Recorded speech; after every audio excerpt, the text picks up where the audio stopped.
आज इंडिया ने यूएस के साथ पैक्स सेल का डील साइन की, लेकिन असलियत में न्यू दिल्ली को कॉर्नर किया गया था और उन्होंने इसकी भारी कीमत चुकाई है। चलिए इस ग्लोबल टेक डोमिनेंस और मार्केट के नए खेल को स्टेप बाय स्टेप डिकोड करते हैं। Step 1 the stake. दिसंबर 2025 में जब यूएस ने पैक्स सेल का लॉन्च किया था, तब इंडिया को जानबूझकर बाहर रखा गया था।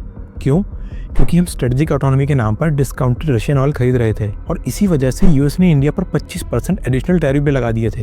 इंडियन एक्सपोर्टर्स को भारी नुकसान हो रहा था और एक्सपोर्ट्स में मार्केट शेयर भी गिर रहा था। Step 2 the surrender. 20 फरवरी आते आते इंडिया को समझ में आ गया कि इस अलायंस से बाहर रहना इकोनॉमिक सुसाइड है। इंडिया ने रशियन ऑयल परचेजेस रोकने पर एग्री किया और जैसे ही इंडिया ने ये कंडीशन मानी, यूएस ने टैरिफ गिरा करके 18% कर दिए। साथ ही यूएस ने रेड कारपेट बिछाकर इंडिया को पैक्स सिलिका में इनवाइट किया। Step 3 the deal. अब बात यह है कि यूएस को भी इंडिया की उतनी ही जरूरत है। यूएस के पास कैपिटल और आईपी है और रॉ मटेरियल्स नहीं है। आज China global rare earth production की 61% कंट्रोल करता है, वहीं इंडिया के पास 8.5 मिलियन टन की अनटैप्ड रेयर अर्थ रिजर्व्स हैं। यूएस का पैसा और इंडिया के मिनरल्स को मिलाकर ये अलायंस सीधा बीजिंग को बाईपास करता है। Step 4 and the most important, the retail investor angle. Investors को ये इम्पैक्ट ध्यान से समझना होगा। ये शिफ्ट इंडिया को लेगेसी आईटी सर्विसेज एक्सपोर्टर से एक हार्ड टेक मैन्युफैक्चरर बना रहा है। ये कोई क्वार्टरली प्ले नहीं है, बल्कि एक मल्टी ईयर स्ट्रक्चरल टेलविंड है। कैपिटल अब रुकी हुई कंज्यूमर सेक्टर से निकल करके सब्सिडाइज डिफेंस और हार्ड टेक इंफ्रास्ट्रक्चर में रोटेट करेगी। Here are the exact sectors to study.